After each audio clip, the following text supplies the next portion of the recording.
Good morning everyone. 12th class chapter है आपका सहर्ष स्वीकारा और उसके कवि हैं गजानन माधव मुक्तिबोध। गजानन माधव मुक्तिबोध का जन्म 13 नवंबर सन 1917 श्योपुर ग्वालियर मध्य प्रदेश में हुआ था। मतलब मध्य प्रदेश के ग्वालियर जिले में श्योपुर गांव में इनका जन्म हुआ था। ये संक्षिप्त जीवन परिचय है। गजानन माधव मुक्तिबोध के जो फादर थे, पिता थे, वे पुलिस विभाग में थे, जिसके कारण उनका स्थानांतरण होता रहा।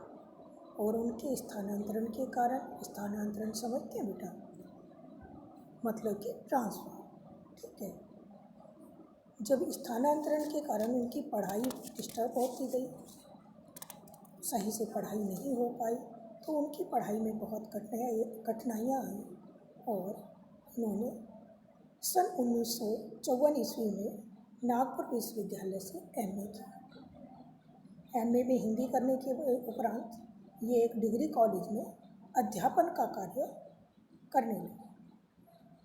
गजानन माधव मुक्तिबोध ने की रचनाएं चांद का मुँह टेढ़ा है, भूरी भूरी खाक दो जो कविता संग्रह है, काठ का सपना, विपात, सतह से उठता आदमी ये कथा साहित्य है, कामायनी एक पुनर्विचार, नई कविता का आत्मसंघर्ष, नए साहित्य का सौंदर्य शास्त्र, अब आखिर रचना क्यों नाम से इनकी समीक्षा की जो समस्याएं हैं, एक साहित्यिक की डायरी है जो आलोचना की है, और भारत, इतिहास और संस्कृति, इन्होंने काफ़ी साहित्य में योगदान दिया है। सन 11 सितंबर सन 1964 में इनका नई दिल्ली में ये देहांत हो गए। और जो हमारी कविता है सहर्ष स्वीकारा, सहर्ष स्वीकारा भी कविता इनकी जो अभी मैंने रचना बताई आपको, भूरी भूरी खाक दो से लिया गया है, ठीक है। वही काव्य संग्रह है जो भूरी भूरी खाक दो है, उसी में ही सहर्ष स्वीकारा जो कविता है आपकी उससे ली गई है। अब जैसा कि चैप्टर से आपको कुछ तो समझ में आता है, ये थोड़ा बहुत, और मैं बाकी आपसे बता रही। सहर्ष स्वीकारा अर्थात मतलब कि स्वीकार तो हम सभी करते हैं, ठीक है, लेकिन हमारे ऊपर, हमारे जीवन में बहुत सारा संघर्ष, कठिनाइयाँ या जो भी उठापटक हमारे जीवन पर चलती रहती है, उसको हर्षपूर्वक स्वीकार कर लेना चाहिए। हर्षपूर्वक मतलब खुशी खुशी, ठीक है। उसे ना कि हमें परेशान होकर जीवन में स्वीकारना है, बल्कि उसे हर्षपूर्वक स्वीकारना चाहिए, क्योंकि प्रत्येक मनुष्य के जीवन में ये उठापटक, इधर अवसाद या जो भी है संघर्ष चलता ही रहता है। उसी को लेखक ने बताने की कोशिश की है कि हमें अपने जीवन में इन सारी चीज़ों को देखते हुए जो भी कुछ मिला है उसे हमें सहर्ष स्वीकार कर लेना चाहिए। इसका जो पूरी कविता का सार मैं बताना चाहूँगी आपसे। कवि बताता है कि मेरे जीवन में चाहे जो भी है, मैंने उसे सहर्ष स्वीकार कर लिया है। मुझे जो भी मिला है वह तुम्हारा दिया हुआ है और तुम्हें प्यारा है। मेरी गरीबी, विचार, वैभव, गंभीर अनुभव, दृढ़ता, भावना, अर्थात कि ये सारी चीज़ें, भले ही मेरे पास गर्वीली मतलब कि मेरी प्रिया जो है वो गर्वीली है, कुछ भी है, और गरीबी है, विचार, वैभव, जितना सब कुछ है वह मैंने सहर्ष स्वीकार कर लिया, अर्थात कि तुम्हारा ही प्रभाव है जो मैंने उसको अब हर्ष खुशी खुशी स्वीकार कर लिया है। तुम्हारे साथ न जाने मेरा कौन सा नाता है, कौन सा रिश्ता है, और जितनी भी भावनाएं बाहर निकालने का मैं प्रयास करता हूँ, वे सारी भावनाएं उतनी ही अधिक उमड़ती रहती। तुम्हारा चेहरा मेरे ऊपरी धरती पर चाँद के समान अपनी कांति बिखेरता रहता है। इसमें कवि कहता है कि मैं तुम्हारे प्रभाव से दूर जाना चाहता हूँ, क्योंकि मैं भीतर से दुर्बल हूँ, अंदर से दुर्बल हूँ, और तुम्हें जो मुझे दंड दो, ताकि मैं दक्षिण ध्रुव की अंधकार में अमावस्या की रात्रि के अंधेरे में लुप्त हो जाऊँ, और मैं तुम्हारे उजालेपन को अधिक सहन नहीं कर पा रहा हूँ। तुम्हारी ममता की कोमलता भीतर से चुभने लगी है, मेरी आत्मा कमज़ोर पड़ने लगी है। मैं स्वयं को अंधेरों की गुफाओं में लापता होने की बात कहता हूँ, किंतु वहाँ भी उसे प्रियतम का ही सहारा मिल जाता है, अर्थात कि अपने प्रियतमा का ही सहारा मिल जाता है। अब मैं आपसे इसका अर्थ बताऊंगी बेटा, ठीक है।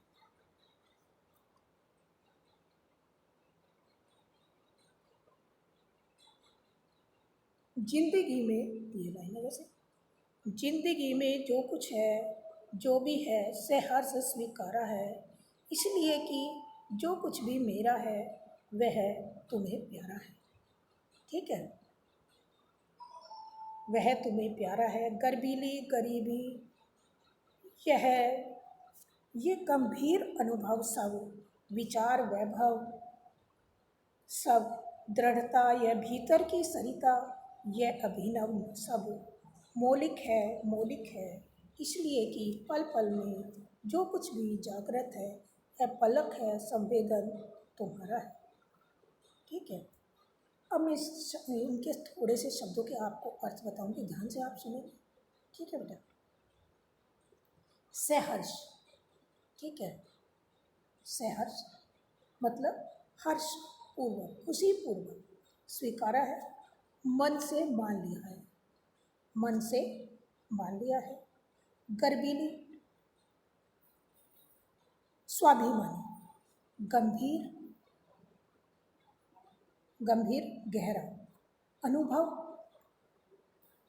व्यावहारिक, जो व्यावहारिक ज्ञान होता है।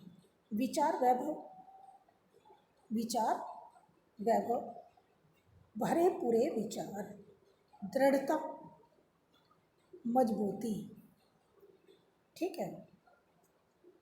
सरिता नदी, भीतर की सरिता भावनाओं की नदी, भीतर की सरिता भावनाओं की नदी, ये पूरी लाइन का। अभिनव, अभिनव माने नया, मौलिक वास्तविक, जागृत जागा हुआ, ठीक है। अपलक मतलब बिना पलक झपकाए निरंतर, संवेदन अनुभूति, ठीक है। अब इनके अर्थ आपने सुन लिए मेरे से, आप इसकी व्याख्या मैं बताऊंगी आपसे। ये जो पाठ्य पुस्तक आरोह के भाग 2 से संकलित है, और सहर्ष स्वीकार जो कविता है, किसकी लिखित? गजानन माधव मुक्ति बोध द्वारा लिखित कविता से लिया हुआ है। अब इसका अर्थ सुनिए।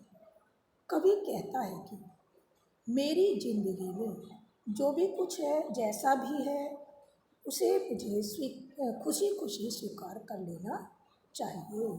इसलिए मेरा जो कुछ भी है वह प्रिया को अच्छा लगता है, अर्थात कि वह मेरे प्रिया को अच्छा, मेरी प्रिया को अच्छा लगता है। मेरी स्वाभिमान युक्त जो गरीबी है, मतलब मैं गरीब हूँ लेकिन मेरे अंदर स्वाभिमान है।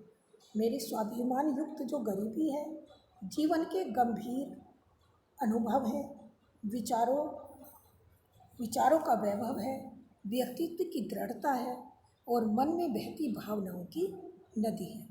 भीतर की सरिता मतलब कि मन में बहती भावनाओं की नदी। ये सब मौलिक हैं तथा नए हैं। अभिनव मतलब नए हैं। इनकी मौलिकता का कारण यह है कि मेरे जीवन में हर क्षण जो भी घटता है वह सिर्फ तुम्हारा ही संवेदन है। बल्कि क्षण भर जो घटता रहता है कि तुम जागृत हो, तुम्हारी उपलब्धि है, यह सब कुछ तुम्हारी ही प्रेरणा के कारण हो रहा है। जो मैं इतनी करीबी संघर्ष सारी चीज़ें होते हुए भी अपने आप में इन सब चीज़ों को प्राप्त करके भी प्रसन्न हूँ या उन्हें स्वाभिमान के साथ में जी रहा हूँ, यह सारी उपलब्धि और तुम्हारे जागृत होने की ही प्रेरणा है। फिर आपका जो सेकंड है, सेकंड वाला है, उसे देखिएगा। जाने क्या रिश्ता है, जाने क्या नाता है, जितना भी उड़ेलता हूँ भर भर फिर आता है। दिल में क्या झरना है, मीठे पानी का सोता है, भीतर वह ऊपर तुम, मुस्काता चांद जो धरती पर रात भर। मुझ पर त्यों तुम्हारा ही खिलता वह चेहरा है। सचमुच मुझे दंड दो कि भूलूं मैं भूलूं नहीं। तुम्हें भूल जाने की दक्षिणी ध्रुव, ये इम्पोर्टेंट चैप्टर है बेटा, बहुत ध्यान से सुनेंगे। और जो ये लाइन है दक्षिणी ध्रुव, ये इसमें से बहुत सारे क्वेश्चन भी आते हैं, पैराग्राफ भी आता है, इसलिए आप ध्यान से सुने। दक्षिणी ध्रुव ध्रुव अंधकार अमावस्या, शरीर पर चेहरे पर अंतर में पालूं मैं, झेलूं मैं उसी में नहा लूं। ठीक है, अब आप शब्दों के अर्थ सुनेंगे। जाने क्या रिश्ता है, रिश्ता मतलब क्या होता है, रक्त संबंध। ठीक है,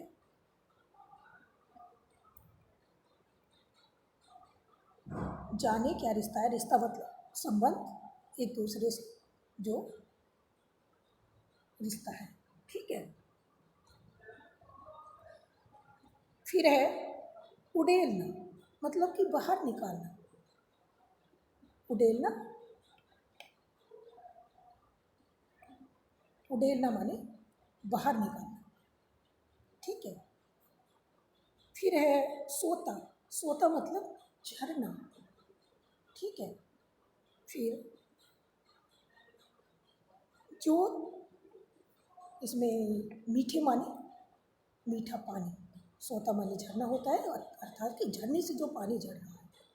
भीतर माने अंदर, ऊपर माने ऊपर, मुस्काता चांद, चांद है, चांद माने चंद्रमा है।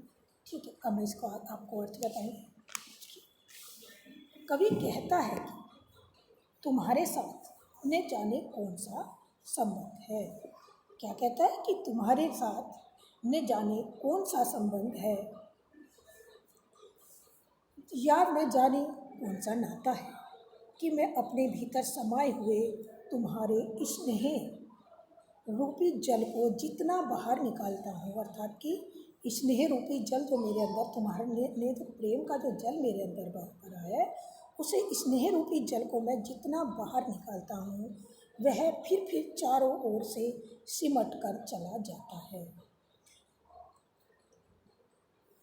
चारों तरफ से सिमट कर चला जाता है और मेरे हृदय में ही भर जाता है, अर्थात कि वह फिर मेरे हृदय में ही समा जाता है। ऐसा लगता है मानो दिल में कोई झरना बह रहा हो। दिल में क्या झरना है, मानो कि दिल में कोई झरना बह रहा हो। वह स्नेह, वे स्नेह के मीठे पानी के स्रोत के समान है। जो तुम्हारा प्रेम है वह इस उस स्रोत के समान है, झरने के समान है, जो मेरे अंतर मन को तृप्त कर देता है। वह भीतर वह ऊपर मतलब मेरे संपूर्ण मन को, अर्थात कि अंतर मन को तृप्त कर देता है।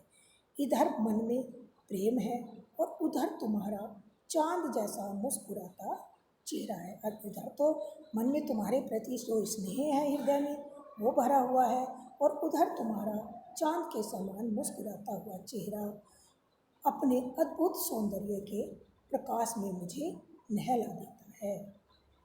कवि का आंतरिक व बाह्य जगत दोनों ही प्रिया से संचालित है। अर्थात कि जो कवि है, चाहे वो बाह्य रूप से या अंतर्मन से, दोनों रूप से ही अपनी प्रिया के द्वारा संचालित है। सचमुच मुझे दंड दो। फिर कवि क्या कहता है कि सचमुच मुझे दंड दो कि भूलूं मैं भूलूं।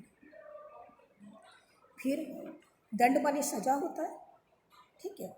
और दक्षिणी ध्रुव अंधकार, ये दक्षिणी ध्रुव पर छाने वाला गहरा अंधकार। अमावस्या, चंद्र, जब चंद्रमा नहीं दिखाई देता है अमावस्या, तो चंद्रमा विहीन वह काली रात्रि। अंतर माने हृदय, ठीक है। और परिवेष्टित माने चारों ओर, ठीक है, परिवेष्टित चारों तरफ। फिर मैं इसका आपको अर्थ बताऊंगा। फिर कवि कहता है कि कवि अपनी प्रिया को भूलना चाहता है।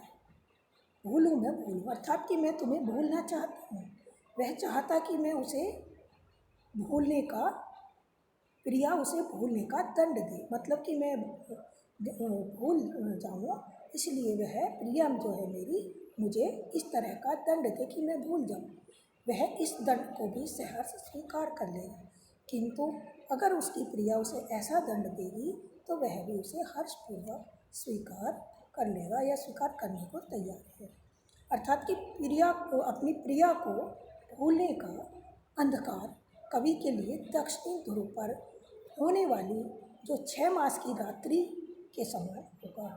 जिस प्रकार दक्षिणी ध्रुव पर अंधकार छाया रहता है 6 मंथ, उसी तरह से जैसे अमावस्या की रात को पूरी रात चंद्रमा नहीं दिखाई देता है, काली रात होती है, ठीक उसी तरह से वह भी उस अंधकार के समान अपना जीवन व्यतीत करना चाहता है, अंधकार में रहना चाहता है।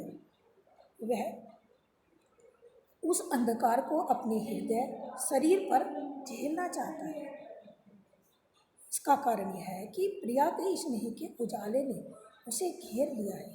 यह उजाला उसके लिए असहनीय हो रहा है, मतलब कि वह सहन नहीं कर पा रहा है।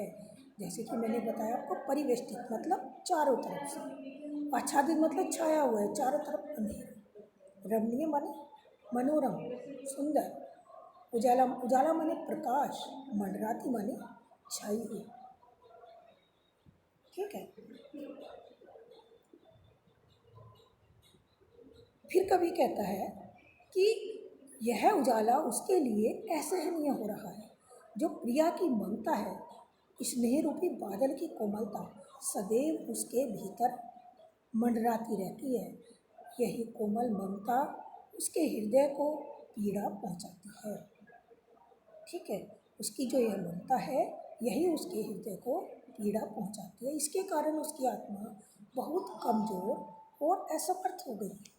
अर्थात कि उसकी जो आत्मा है वह बहुत कमज़ोर हो गई है, असमर्थ हो गई है। उसे भविष्य में होने वाली अनहोनी से डर लगने लगा है और उसे भीतर ही भीतर यह डर लगने लगा है कि कभी प्रिया के प्रभाव से अलग होना पड़ा तो वह अपना अस्तित्व कैसे बचाए रख सकता है। इसलिए उसके होते हुए वह उससे दूर होने का प्रयास करता है। अब उसे अपनी प्रिया का बहलाना, सहलाना और रह रहकर अपनापन जताना सहन नहीं होता।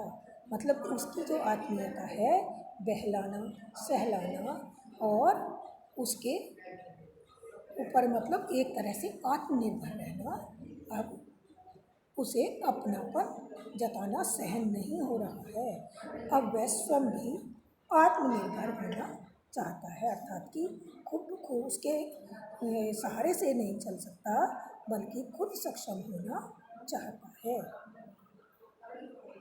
फिर है आपका नेक्स्ट वाला पैराग्राफ। सचमुच, सचमुच मुझे दंड दो कि हो जाऊं पाताली अंधेरे की गुहाओं में, विवरों में, धुएं के बादलों में, बिल्कुल मैं लापता। लापता कि वहाँ भी तो तुम्हारा ही सहारा है, इसलिए कि जो कुछ भी मेरा है यह मेरा जो होता सा लगता है, होता सा संभव है, सभी वह तुम्हारे ही कारण के कार्यों का घेरा है, कार्यों का वैभव है। अब तक तो जिंदगी में जो कुछ था, जो कुछ है, सहर्ष स्वीकारा है, इसलिए जो कुछ भी मेरा है वह तुम्हें प्यारा है। ठीक है, ये अब आपका नेक्स्ट पैराग्राफ है और लास्ट भी है। इसमें पाताली अंधेरा, ठीक है, धरती की गहराई में पाई जाने वाली धुंध, गुहा माने गुफा, विवर माने विल, लापता माने गायब होना, ठीक है, और कारण माने मूल प्रेरणा, घेरा माने फैलाव, फैलाव, और वैभव माने स्मृति। ठीक है, ये भी आरोह के भाग 2 से सहर्ष स्वीकारा कविता से लिया गया है और गजानन माधव मुक्तिबोध आपके कवि हैं। फिर मैं इसका आपको अर्थ बताती हूँ। कवि कहता है कि मैं प्रिया के स्नेह से दूर होना चाहता हूँ। वह उसी से दंड की याचना करता है कि वह ऐसा दंड चाहता है कि प्रिया के न होने से वह पाताल की अंधेरी गुफाओं व सुरंगों में खो ना जाए। ऐसी जगहों पर स्वयं का अस्तित्व भी अनुभव नहीं होता कि अगर ऐसा हुआ तो ऐसी जगहों पर खुद का भी अस्तित्व नहीं पता चलता और वह फिर धुएं के बादलों के समान उस गहन अंधकार में लापता हो जाएगा। ठीक है, जो प्रिया के न होने से बना हो, ऐसी जगहों पर भी उसे प्रिया का ही सहारा है। मतलब कि ऐसी स्थिति में जहाँ अंधेरा है, गुफाएं हैं, उन सब जगह ही उसे अपनी प्रिया का सहारा है। इसलिए अब वह उससे अलग होना चाहता है जिससे कि वह स्वयं का कोई अस्तित्व बना सके। उसके जीवन में कुछ भी है, यह जो कुछ उसे अपना सा लगता है, अब चाहे इसलिए कि जो कुछ भी मेरा है वह मेरा जो सा लगता है, मतलब जो मुझे अपना सा लगता है, वह सब प्रिया के कारण है, क्योंकि मैं उसी के ही सहारे एक तरह से चल रहा हूँ। इसलिए मैं अपना अस्तित्व खोजना चाहता हूँ और यह दंड पाना चाहता हूँ कि वह मुझे दंड दे कि मैं उसे भूल दूँ। और उसकी सत्ता, स्थितियाँ, भविष्य की उन्नति में या अवनति की सभी संभावनाएं प्रियतमा के कारण हैं। कवि का हर्ष, विषाद, उन्नति, अवनति सदा उससे ही संबंधित है। किससे? अपनी प्रिया से। इसलिए जो कभी हर सुख, दुख, सफलता, असफलता को प्रसन्नतापूर्वक इसलिए स्वीकार किया है क्योंकि प्रियतमा ने उन सबको अपना माना है। वह कवि के जीवन से पूर्ण रूप से जुड़ी हुई है। फिर वह कवि कहता है कि मैंने अपने जीवन में भले ही सुख, दुख, संघर्ष चाहे जो भी आया है, मैंने उसको सहर्ष स्वीकारा है और इसलिए कि जो कुछ भी मेरा है वह तुम्हें प्यारा है। इसलिए कि जो मेरे भी जीवन में है या उसके भी जीवन में है वह उसने सहर्ष स्वीकारा है, इसलिए मैंने भी वह उसे हंसते हुए या खुशी खुशी स्वीकार कर लिया है। इस पोयम में बेटा जैसे दंड दो अनुप्रास अलंकार है, ठीक है, और भाषा खड़ी बोली है, मुक्त छंद है और कवि ने अपने पूरे व्यक्तित्व के निर्माण में किसका योगदान स्वीकार किया है? अपनी प्रियतमा का। ठीक है, उसने पूरे जीवन में अपनी प्रियतमा का ही योगदान स्वीकार किया है। थैंक यू बेटा।